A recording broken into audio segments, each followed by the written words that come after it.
2002 Cass County Commission meeting to order. Roll call, please. Commissioner Sherling? I'm here. Commissioner Breitling? Yes. Commissioner Peterson? I'm here. Commissioner Steen? Here. Commissioner Capitan? Here. All present. Pledge of allegiance, please.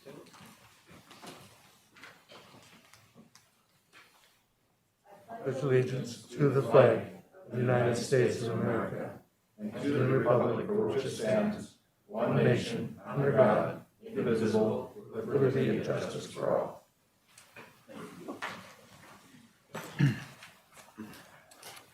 On to the minutes of the previous meeting. We've all had a chance to review the minutes. Any questions or a motion? I motion to approve. Second. Motion and a second to approve the minutes. Any discussion on the motion? Hearing none, all those in favor signify by saying aye. Aye. Opposed, same sign. Aye. That's passed. Order of the agenda. I think we've all got an updated, do we all have the updated agenda? All right. We have a change to the order of the agenda. We've moved the policy regarding face masks to item number 1, so Desi could join us. And so with that, I'd look for a motion to approve the revised order of agenda. So move. Motion and a second. Any discussion? All those in favor of approval of the agenda signify by saying aye. Aye. Aye. Fine. Order of the agenda has passed. Consent agenda. We've all had a chance to look at the consent agenda. Any questions on the consent agenda or a motion to approve? Motion to approve.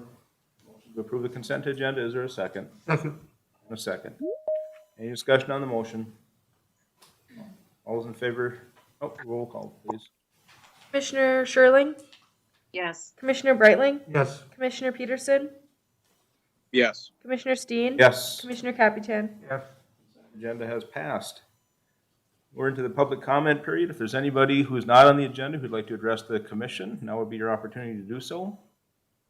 Anybody who'd like to address the commission? Seeing none. I don't think there's anybody online either. We'll move on to item number 1 of the agenda, face mask policy update. Mr. Wilson, if you would introduce this, please. Happy to. Mr. Chair, members of the board, on December 6th, you had a review of the county face mask policy on the agenda, and after a lengthy discussion, you asked me to follow up and have an additional discussion with department heads and just get a little feedback of what department heads are looking for or would like to see with a mask policy of within the county. We had that scheduled. We had that department head meeting on December 13th, and I would characterize it as a very thoughtful discussion. We had the variety of opinions that you are likely hearing across the community at large, and I thought it was a very good discussion. Very appreciative of department heads having that discussion in a very reasoned, thoughtful, and respectful manner, even though there was a wide variety of opinions and people felt very strongly about it. I've included a number of different written responses that I received just so you would be able to see for yourself the context and the feedback that I received. Based on that conversation, we scheduled to have a follow-up discussion of the board and potentially consider an update to the policy at the last county commission meeting on the 20th. You, as the board, had also asked me to have request that Ms. Desi Fleming from Fargo Cass Public Health be available to be part of that conversation. Desi was with us, but we had a snafu technically that we weren't able to hear her. So with that, you deferred that discussion again to this meeting on January 3rd. So the briefing materials is at this point going to look fairly familiar to you. It's the same materials you saw 2 weeks ago. The second page after the briefing memo is the current policy as it now reads. The following page is what was first proposed at the meeting on the 6th. I have not changed that proposal because I really felt and felt like I'd received direction that we were really in a holding pattern from last meeting moving forward to this meeting based on the technical issues at the last meeting. So what you have before you is a draft that would change the current mask policy, essentially from directing that employees and visitors shall wear masks while in county facilities to are encouraged to. And again, there's a feedback from department heads that on this proposed change. And I know that Desi is available to take any questions you may have, but wanted to, at your direction at the last meeting, bring that back for further consideration. Well, thank you, Mr. Wilson, and thank you, Desi, for joining us. And we'll try to pick up where we tried to pick up last meeting. If you could just kind of give us an update where things are at in the surrounding communities and where we should head on this. Sure. I hope you can hear me today. We can. Perfect. All right. Yeah, our situation in the area is still, we have cases are down somewhat, but certainly we, with our Omicron kind of starting to take a little bit of a hold here, we're seeing a lot more reinfections, which reinfection means, you've had COVID before, you've had the COVID infection disease before, and then you get infected again. So we've seen that increase pretty dramatically in North Dakota in the latter part of December, and that's been due to Omicron. We're also seeing people that are vaccinated with the 2 doses getting infected, so breakthrough cases. And then we've also seen some that are boosted that are getting some breakthrough cases. But again, the hospitalizations and the severity of it seems to be kept at bay with those vaccines. So things still look good on that front of it. Hospitalizations are still, about 129 today, I think it was. So still higher than they were, in our lull times, but still pretty maxed out, I think, from having influenza and other things in the hospital as well. So healthcare is still pretty busy. Our testing numbers are significantly higher. I think we had a all-time high day of 3,500 for our testing site, which if any of you had been to our testing site, it's a little storefront. And so pretty amazing that we could get that many people through. But the positivity there has probably doubled from last week to this week. So it's just really hard to tell, I don't think we're done with things by any stretch. I think people are done with the pandemic. And so mitigation around the community is basically little to none. And you'll see that the schools are, they're starting to switch up going into the new mid-January, starting to switch up their policies from required to strongly recommend masking. And I think that's where most people are at. Us as an agency here, we have continued to have required masking everywhere. I will say we've had several staff that have been impacted over the last 2 weeks. We've also caught some positives. If you're not vaccinated, you have to be routinely screened and tested. And we've picked up probably 4 positives that way. So it's still very much out there. It's just the case of people really not wanting to do all of the mitigation that's probably necessary. So I think that's really the dilemma you get to is, people have had time to be vaccinated. They've had time to be boosted. We can recommend, but people aren't really following recommendations. So, it's probably reasonable for you to have a strongly recommended masking policy in place, and those that are going to do that will choose to do it, and those that won't probably wouldn't be doing it anyway. So that's kind of where we're at. That's not a really good answer. It's just I don't know what else we can say to the community to change the path that we're on right now. I think we have to wait to see how things play out a little bit more. sometimes people have to be personally impacted before they'll make a change. And I just think that's kind of where we're at. Thank you, Desi. Any questions for Desi or Mr. Wilson? Any questions at all? Commissioner Sherlin?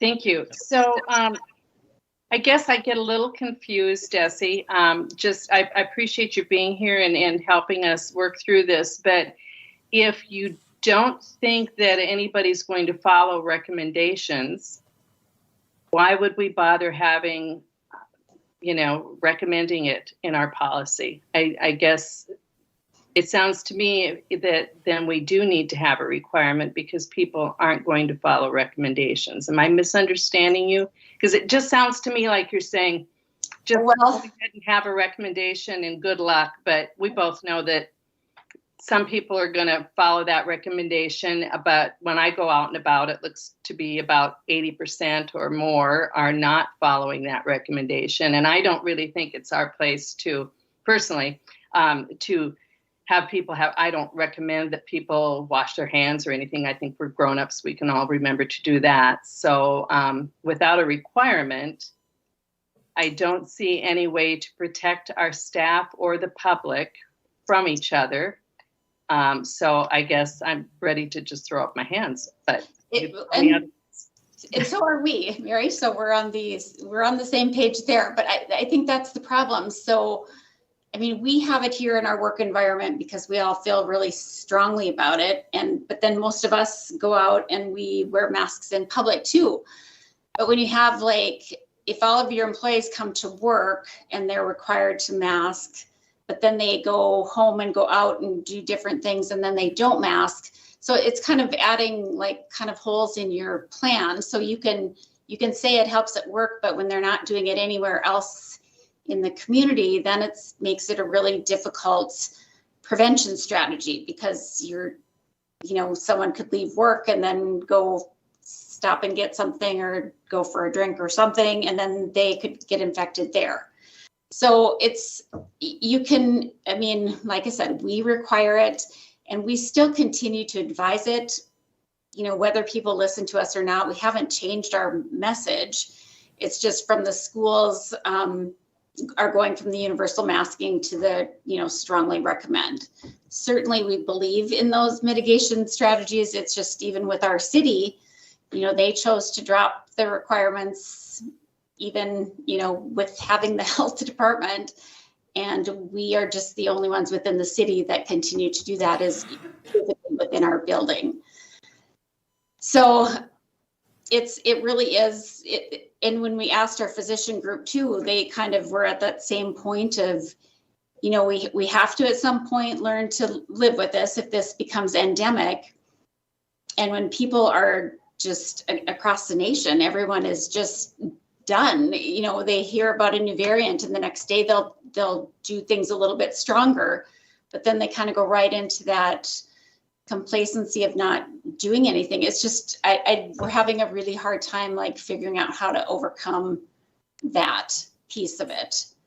So it's totally your call to require it. It's just really hard when there's nothing else in the community that's supporting that piece of it anymore.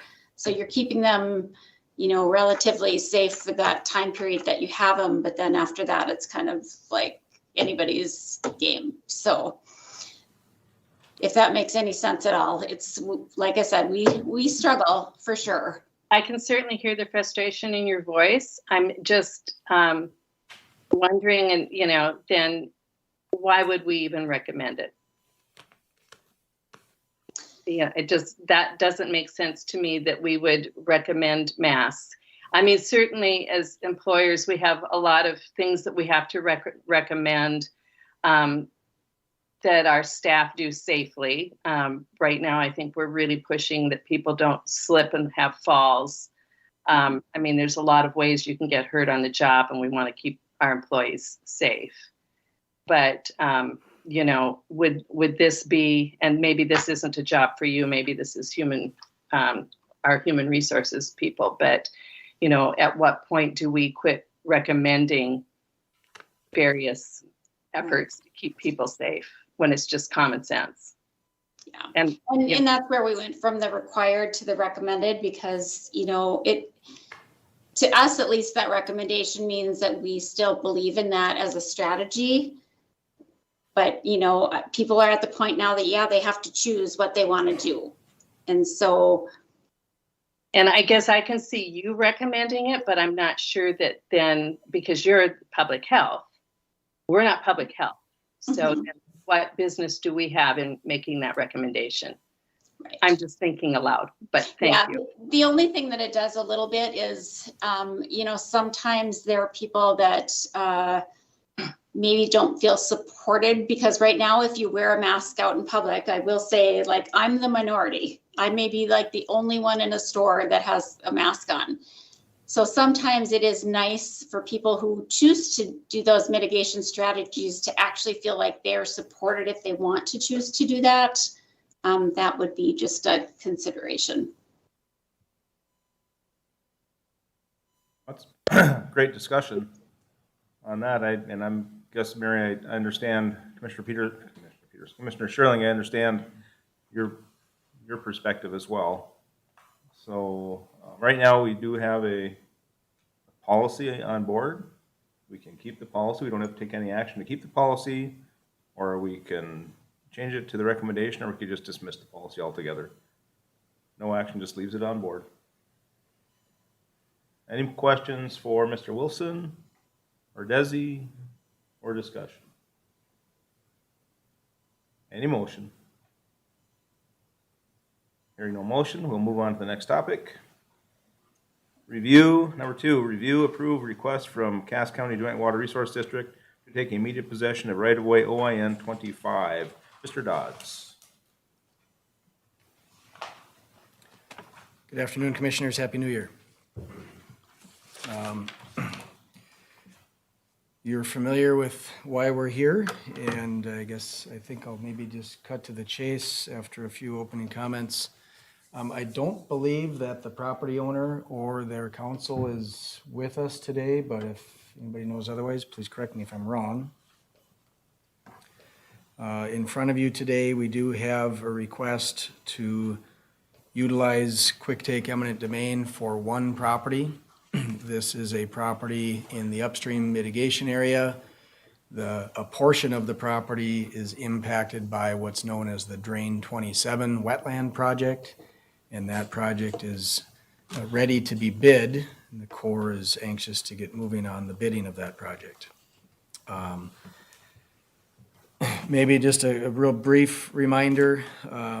The Cass County Joint Water Resource District is the entity responsible for acquiring property rights for the FM diversion in North Dakota. They're one of the 5 entities making up the diversion authority, as is the county commission.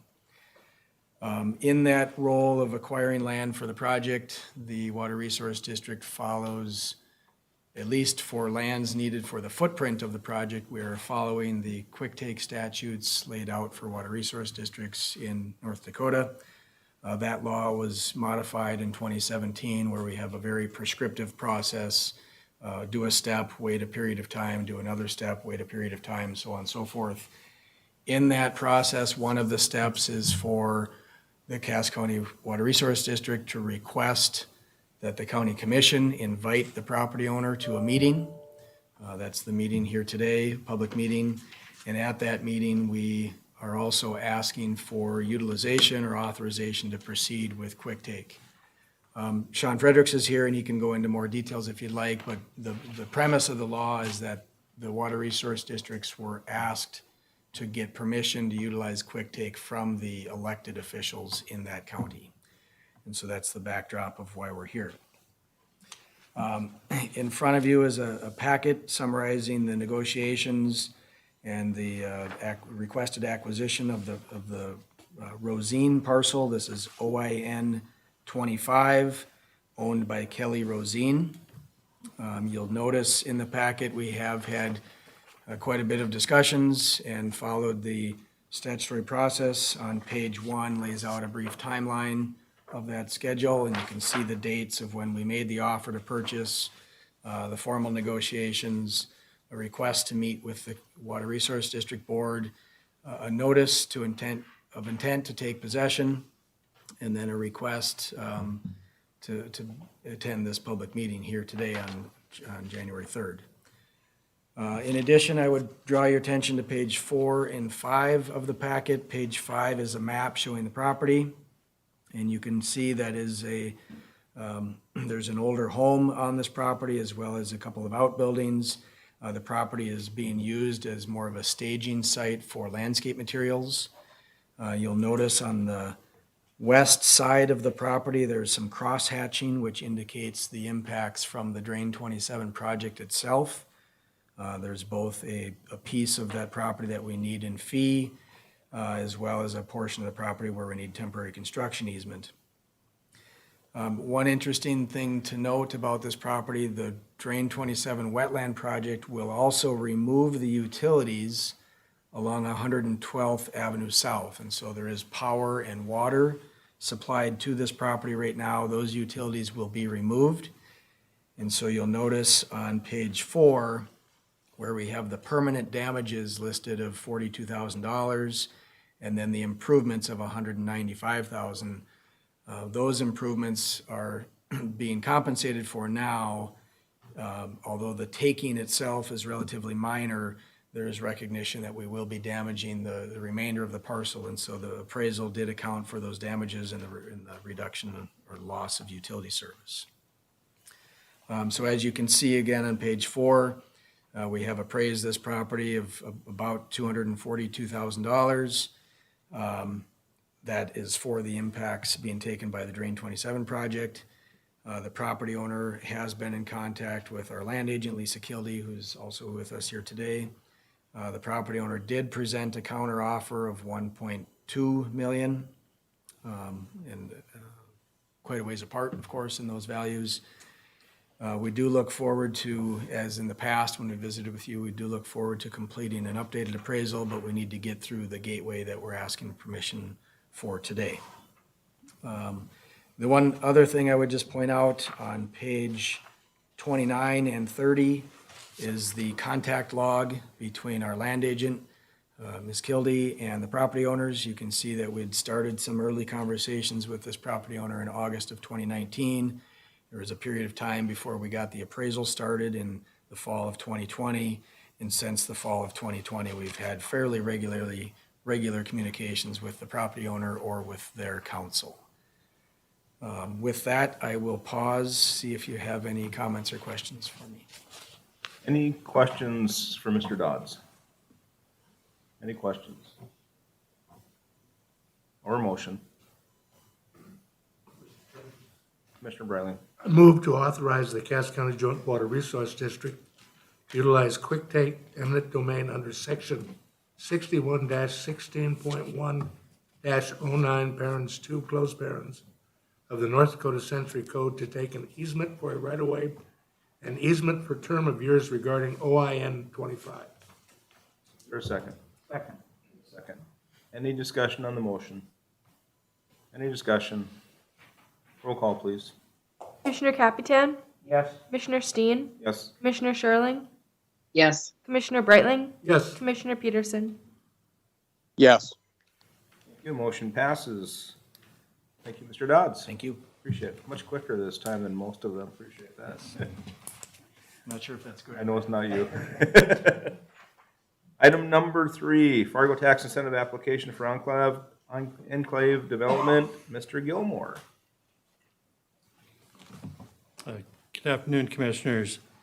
I'm here to present a renewal plan and proposed tax increment financing district for the former Kmart property on South University in Fargo. We've been working on this project for a little over a year.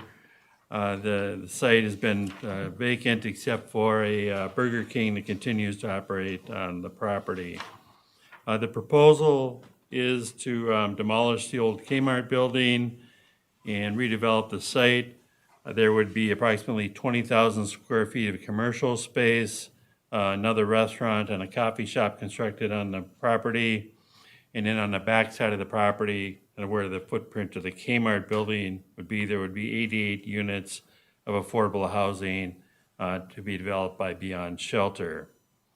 The developer is requesting $1.4 million in tax increment financing to remove the building. That's the bulk of the cost, so probably going to take all the money just to do that, to get the environmental work done. When this project is over, we estimate that there'd be $104,000 in TIF income in the long term after it would be a maximum of 15 years. The actual number of years will depend on how fast the money comes in and how fast it is developed. But we would put a cap on it at 15 years. The city financial advisor reviewed this and determined that the project would not be feasible without this assistance. The city commission has already had a review of this, and they have approved the development agreement. You may recall that on this particular site, the affordable housing had requested a payment in lieu of taxes. That was also approved, and I believe was approved by this board. The better news on that is they had anticipated getting that done over a 2-year period. However, they were successful last month in receiving tax credits and grant funds for $9 million for each of the phases. So what we have here is $18 million that's going to be available if this final piece of the incentive package is approved. I have Tim Gleason and Austin Morris from Enclave Development here to make some comments. You'll be able to ask them any questions. Also, Dan Madler from Beyond Shelter, who's doing the affordable housing project, is here for any questions or comments. So the key to this is Beyond Shelter can't afford to buy this site and then pay over $1 million to tear down the Kmart building. It just doesn't work financially. So if you have any questions for me, if not, I'd invite Austin and Dan to make some comments. I just have a question for you, Mr. Gilmore. So how does the TIF and the pilot work together? How does that work on this project? You've got a TIF that is for the piece or portion of the property, but not for the portion of the property that's part of the pilot, or how? Just explain to that. Okay, with the pilot is they would not pay any property taxes on the improvements. They'll continue to pay property taxes on the land. And so the TIF income will be the increase in the property value, land and buildings. So for the affordable housing, there's no increase in the building value. So the only potential TIF income might be a minor increase in how the city assessor values that land. The most of the TIF revenue will come from the private sector commercial development, the 20,000 square feet of commercial space. There'll be a car wash, a couple restaurants, and maybe one other outlot. So for the developer, they only receive they will receive a TIF note, will pay them back future property tax income. Should there be no property tax income, they don't get paid. If there is property tax income, they'll get that back to reimburse them for their costs. So for the city, there's no risk for the city because if somehow it doesn't get developed or people don't pay their property taxes, then there's no TIF revenue and nothing goes on. After the 20-year period on the pilot, if it stays as low-income housing, it may still be exempt. If it doesn't, then they would pay property taxes. Great. Any questions for Mr. Gilmore or any of our other guests? I do have one other question. Okay. So I know I was reading through this materials that the city of Fargo takes a $50,000 upfront fee and then a small fee annually thereafter. Is that typical on a TIF? The upfront fee is, and we've done the annual fee, and we started doing that kind of at the recommendation of our financial advisor in order to keep track of all this. The upfront fee pays for our legal costs and other costs that we have in putting the development agreement together. What does the annual fee thereafter pay for? Again, the ongoing accounting for that. I think doesn't, actually, I believe the county actually has to do most of the accounting, collecting, and then transferring of the property taxes to the city, correct? So they Yeah, the- basically record the receipt of it. The city has to report to the county how much is TIF income and how much is regular income. The city receives that back and then pays it to the developer, keeps track of the 1.5 or 1.4 million. They'll earn 30.5% on that. So we have to keep track of it each year, make sure we get the money before we pay it to them. And then if it's paid off early, then hopefully the TIF district might end after maybe 13, 14 years, so. Commissioner Peterson. Thank you, Mr. Chairman. Mr. Gilmore, thanks for this. I've really been a fan of this site to be redeveloped for a lot of years, long before I was even elected. But one of the questions I have is in looking through the PDF right now, and what you did in the past, or what one of the developers did in the past, I think it was Drecker, but I honestly can't remember. I was trying to think of that over the weekend when I looked through this, but we have blocks of dollars allocated towards, requested reimbursements, then we have TIFs. What that last developer did, or maybe two times ago, was they actually give us line items for things rather than just a number, whereas we need, example, a TIF estimate, $1.39 million. They gave us a breakdown of where those dollars went. And what was important to me there was when the ownership said, it's going to be great if it's at this number, but if it comes in less, we just don't need the money.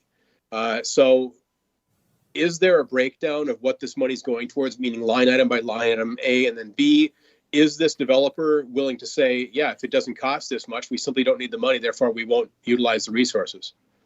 Yeah, you're right. There are just two line items in there. There's the 1.4 for demolition and the other for public facility, but it'll be the same as with Drecker. We will verify all the costs. So if they're able to get all that done for 1.2 million, that would be the maximum of the TIF note.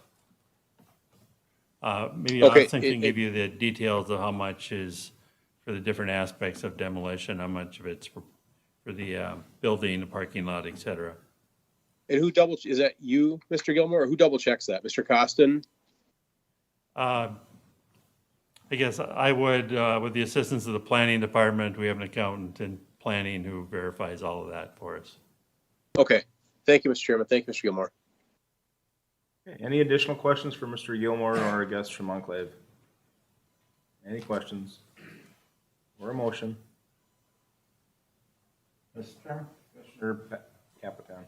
I move to participate in the request for tax increment financing of TIF district in the city of Fargo submitted by Enclave Development for housing and commercial development located at 2301 University Drive South for up to a 15-year period. Is there a second?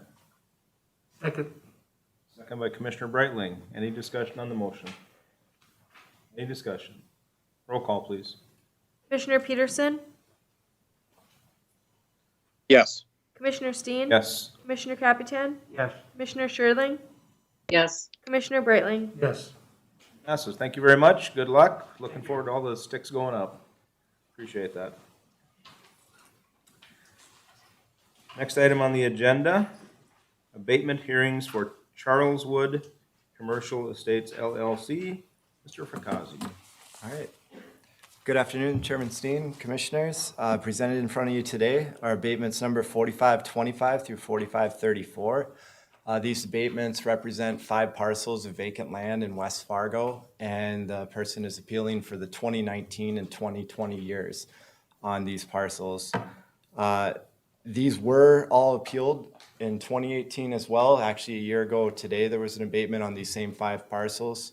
It was all denied at the city level and at the county. There's been no new information provided by the appellant. And I guess in short, this land's selling for a minimum of $9 a square foot. And they're asking for a reduction down to $241 a square foot. And it's just not supported by our current market. I'd be happy to answer any questions, but with that, we're just asking for a denial of the abatements today. Okay, with that, I think we have to open for public hearing. So at this point in time, anybody in the audience or online would like to speak to this issue, please feel free to come forward or raise your hand on Teams. Anybody would like to discuss or address? Seeing none, public hearing is closed. Discussions for Mr. Fracazzi, questions? Any questions? Commissioner Brightling? There was a map attached that showed some platting Yep. of 5 lots. Have any of those lots been sold? No, he hasn't listed his lots through a broker. As far as we know, he's just been sitting on those 5 lots and they haven't been further platted. What about the dental office? The dental office, I believe, and Mr. Lee is here, he might be able to help. That one, did he plat that portion off or? Please, thank you.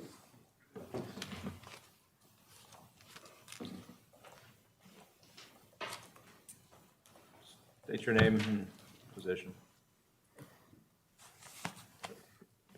Nick Lee, West Fargo City Assessor. He never owned that one. That was sold to the Blarney Stone, which owns a corner lot there.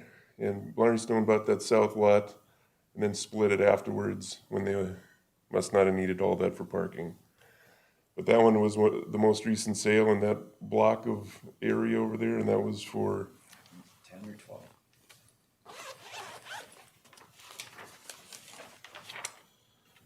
1224 square foot.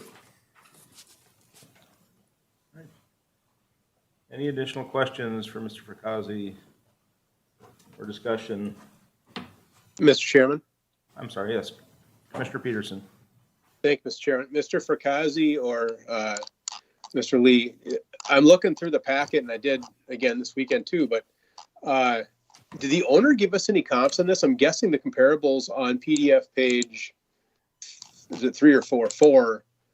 That was prepared by you, correct? This is the list of the sales. That was done by West Fargo or Mr. Fracassi, I'm guessing? You're correct. That was done by the City of West Fargo Assessing Office. Okay. Did the owner give us any data to back up? And again, I could be missing it here, or I missed it, whatever. Did they give us any comparables? No, the owners provided no information, sales information supporting their claim. Okay, I was wondering about that. Thank you, Mr. Fracassi. Thank you, Chairman. Thank you. Any further questions or motion? Move to deny the request for abatement. Motion, is there a second? And a second by Mr. Commissioner Capitan. Any discussion on the motion? Any discussion? Taylor, roll call, please. Commissioner Brightling? Yes. Commissioner Peterson? Yes. Commissioner Steen? Yes. Commissioner Capitan? Yes. Commissioner Sherling? Yes. Thank you. Motion passes. On to item number 5, or, yep, 5. State Water Commission reimbursement request. Ms. Madriga. Thank you, Mr. Chair, members of the board. For consideration today is the 120th request for eligible cost incurred from November 1st, 2021 to November 30th of 2021 in the amount of $5,380,812.43 for local matching share requirements outlined in the House Bill 1020 for the Fargo-Moorhead Metropolitan Area Flood Risk Management Project. Any questions for Brandy? Any questions or a motion? Commissioner Capitan. Thank you, Mr. Chairman. I move that authorize the chair to sign reimbursement request number 120 in the amount of $5,380,812.43 to the State Water Commission to distribute funds to the Metro Flood Diversion Authority according to the terms and conditions of House Bill 1021. Is there a second? Second. Second by Commissioner Brightling. Any discussion on the motion? Any discussion? Hearing none, roll call, please. Commissioner Steen? Yes. Commissioner Sherling? Yes. Commissioner Brightling? Yes. Commissioner Peterson? Yes. Commissioner Capitan? Yes. Motion passes. Thank you very much. Item number 10, approve vouchers. I did review the voucher list. The shortest one I've ever seen was only 14 pages. Not sure what's going on there. But I did not have any questions. I move to approve the vouchers. Second. Motion is second. Any discussion on the motion? Hearing none, roll call, please. Who's that voice? Commissioner Capitan? Yes. Commissioner Peterson? Yes. Commissioner Steen? Yes. Commissioner Sherling? Yes. Commissioner Brightling? Yes. Passes. On to committee reports. We'll start with Randy. Nothing to report. Thank you. Birch. No report, thank you. Capitan. No report. Thank you, Mr. Chair. Wow, I'm gonna save you for last, Mr. Wilson. Commissioner Breitling. I do have a report to make, and I want the media and this board to recognize and realize that Carol Harbecky Lewis has been awarded the Steamboat Award for the 2021 by the Red River Joint Water Resource Board. And I think that's an achievement that is in need of some recognition by this board and by the media. Other than that, I have a question of Mr. Burdick. What is the status of the Balmer matter, Argosville? Which matter? Balmer, Argosville? We have an internal meeting here tomorrow where we're going to be investigating the availability and process for trying to find some grants that might be available to help pay the cost of that. And then we'll discuss that further with the Baumlers or through their council. That's tomorrow morning. There's a meeting. Thank you.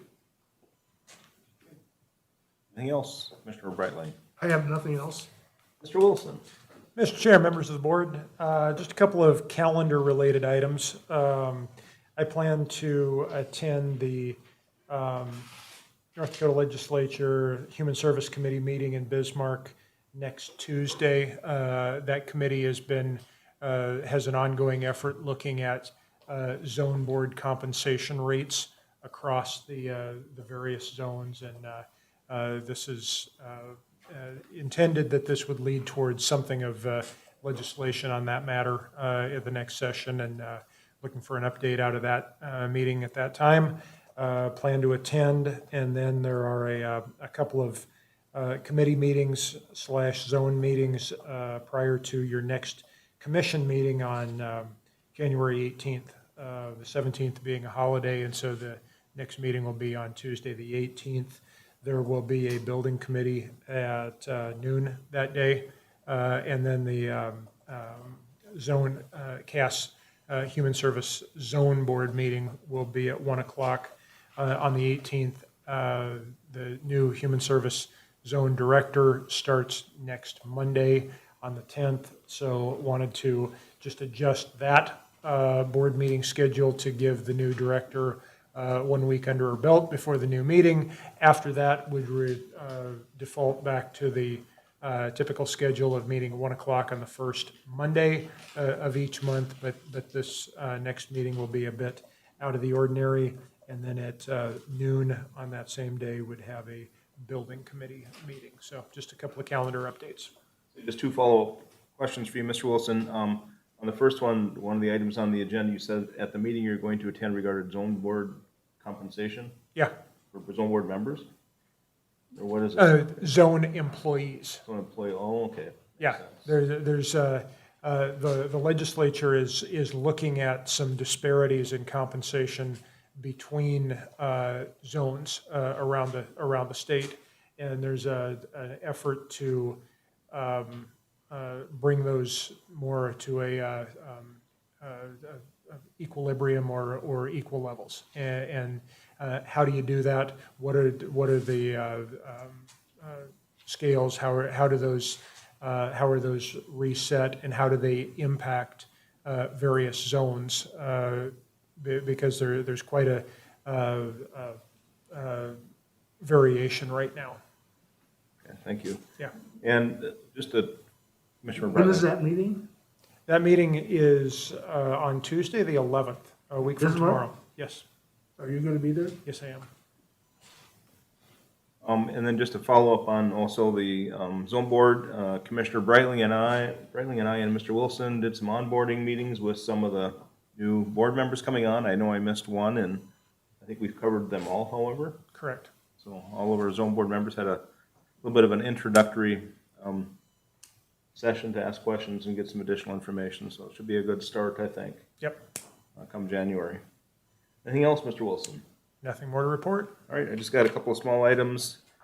113 will be a state of the cities. I know we'll have probably a number of us going to that meeting, perhaps. If you are, probably report that to Taylor, in case we've got more than a quorum. I think that's at the Courtyard or the Marriott, Delta by Marriott. And on again on the 13th, I think it's the 13th. There's also, I think some of you received a invitation to the State of the State meeting from the governor. And I'll plan on attending that as well. Again, if there's more than one of us going to that, you should probably let Taylor know as well. Do you know the date on that? 11/19. Excuse me, I want to say 11. 1/19. I'll be 1/19. there. I've already turned in my acknowledgement. Other meetings coming up, that's about it. That's all I have. Anything else? Great. Committee reports are over. Correspondence, Taylor. Correspondence received as of December 30th, 2021, a letter from the North Dakota Department of Environmental Quality regarding a new permit for MTWND LLC related to their infectious waste facility located near Fargo, North Dakota, and a letter from the North Dakota Supreme Court informing judgeship vacancy number 4 with chambers in the East Central District be filled in its current Fargo location and be filled by election. Move to receive and file. A Second. Thank you.